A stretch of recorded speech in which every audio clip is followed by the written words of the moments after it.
You are getting ready to listen to the voice of Dr. Rhadi Ferguson, 2004 Olympian, four-time national judo champion, Brazilian Jiu-Jitsu black belt, author, speaker, and coach. What's going on? This is Dr. Rhadi Ferguson, and welcome to another edition of Coffee with Rhadi. I want to talk to you about something today. This particular post, I'm going to try to keep it as PG as possible. I have a problem at times when I just get real loose and I'm speaking about something I'm very passionate about.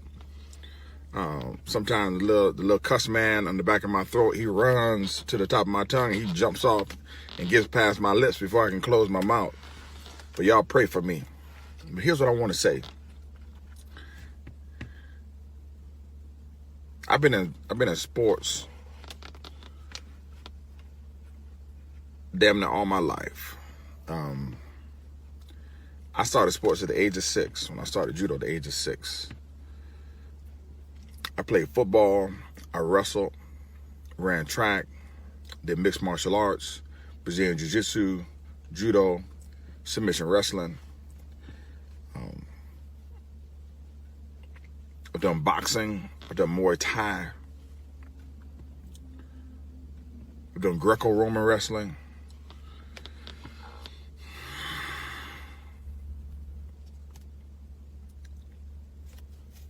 I don't understand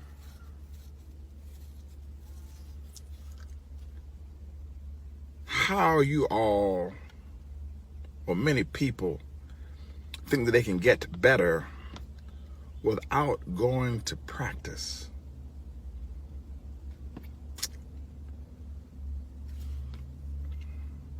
I try to set the example in my judo club. So a little while ago, I had eye surgery. All right, I had eye surgery. I had I had really bad eye surgery to a point where I almost lost my vision. Not that bad eye surgery. I had a detached retina. So, real eye surgery. And I had two of them. I had one office one that didn't take, and then I had to go and have real eye surgery. When they put you out, eye surgery. And I lost my vision, and I couldn't see for weeks on end in one of my eyes. So, like real deal.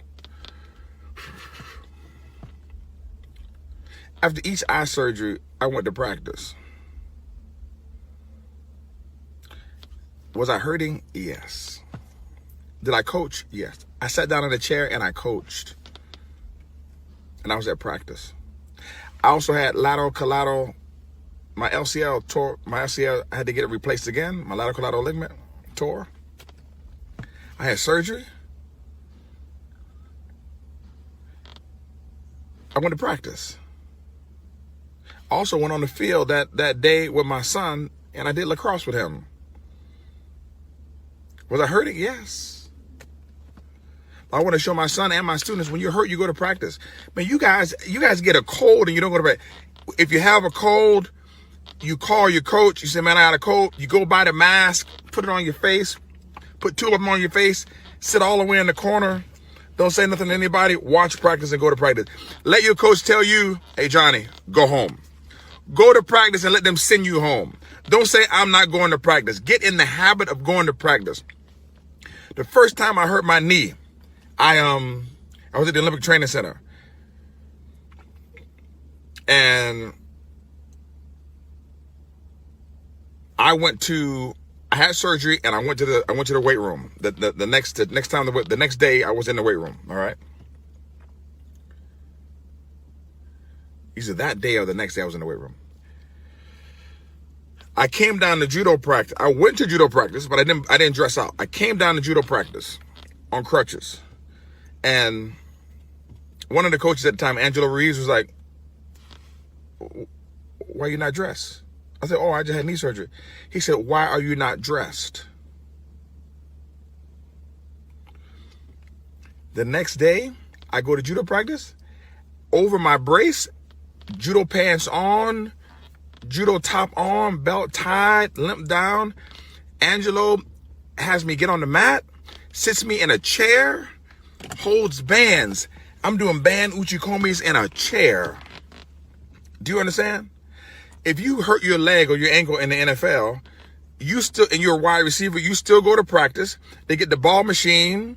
They put you on one of those little scooting things where you had to bend your knee and you scoot, and you're at the line and the ball comes and you're catching balls over and over and over again. You do not miss practice. You sprain something, you pull something, you hurt something. You do not miss practice. Listen, I'll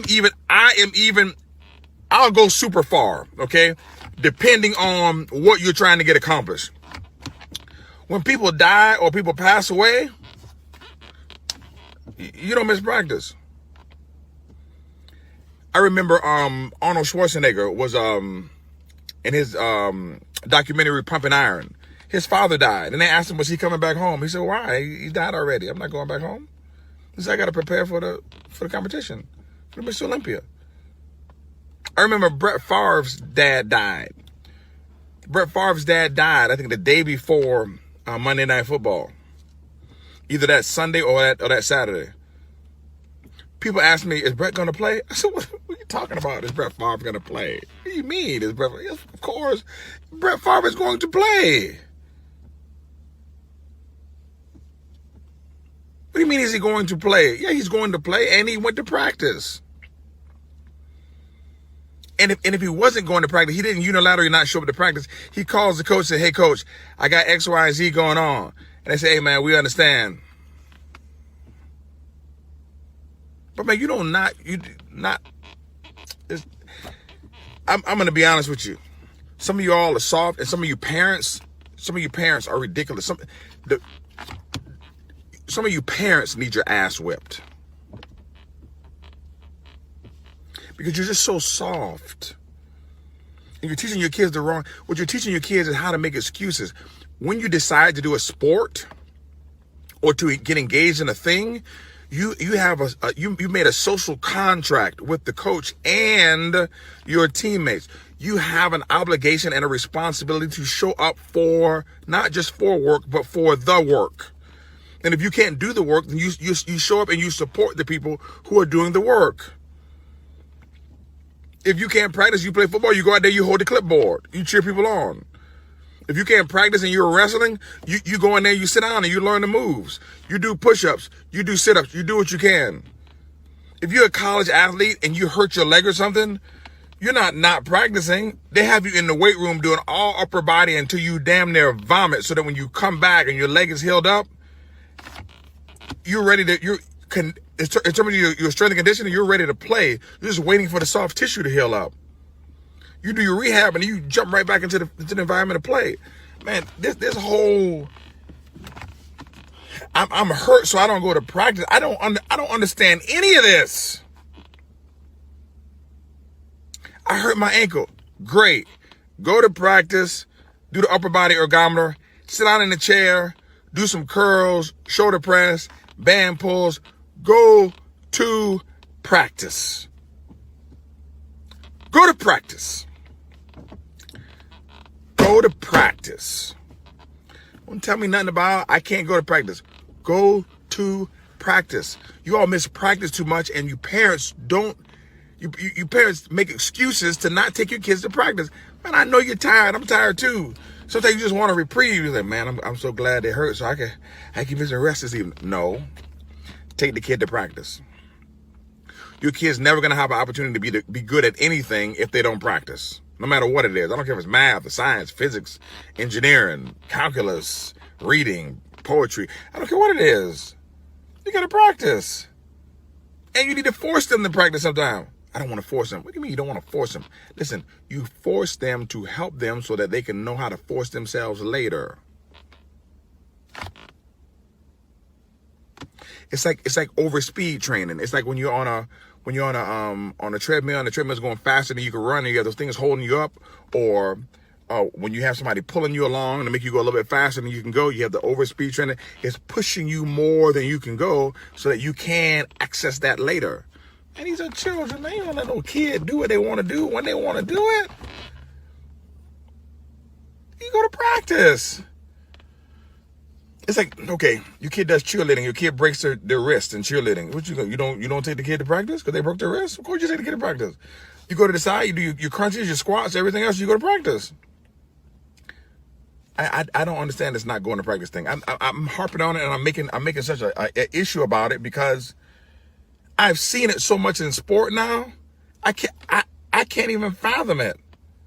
It doesn't register in my mind. And this whole thing about I'm a world class athlete, or I want to be a world class athlete, and you want to wake up and work out at 9 o'clock in the morning. There's nobody who does world class anything that's working out at 9 in the morning. 9 in the morning is when you're eating breakfast. Getting ready for the second workout at 12. You take a shower, sit down, and go for the second workout at 12.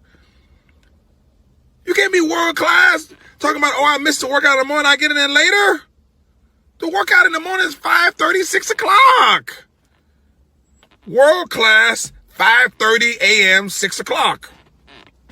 You want to be a state champion wrestler? You got to get up in the morning, run, 5 o'clock, 5:30, take a shower, get ready for class.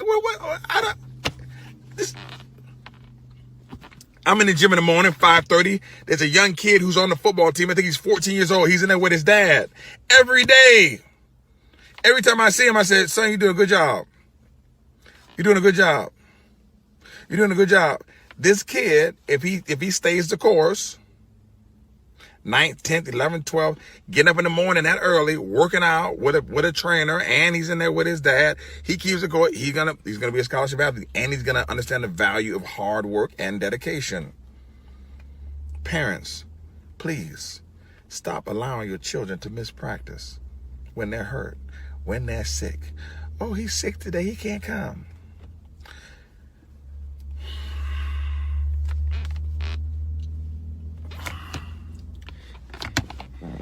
If you are sick and you're not on your deathbed,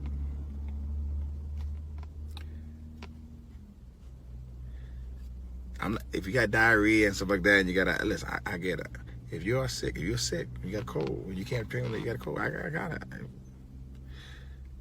Buy a mask, grab a chair, sit all the way in the corner, far from everybody. Or in my dojo, you can actually sit outside. You can grab a chair and be outside of the garage door. You could be outside and watch practice. Show up for practice. The main repetition that you need to do during the day as an athlete is the rep of getting to practice. And then when you get there, then you find something that you can do. You say, okay, you got a cold. Put your hands against the wall and do some toe raises. Do something. Do toe raises for 5 sets to 2 minutes until your stuff feel like it's going to cramp up.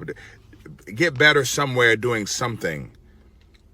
But doing nothing, not going to help. What about rest? Don't they need to rest? They do need to rest. All right? And there are times when you do need to you need to rest. Right? Rest. There are times. There are levels to this. There are times when you just need unadulterated rest. Got it. Your kid is 12. Your kid is 15, 17. Come on, man. Your kid needs to get to practice. Go to practice. There are a few reasons why you cannot make practice. A few. You're in jail, couldn't make it.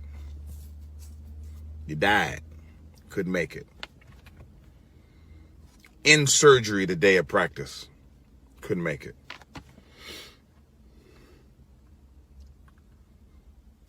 Yeah, that's about it.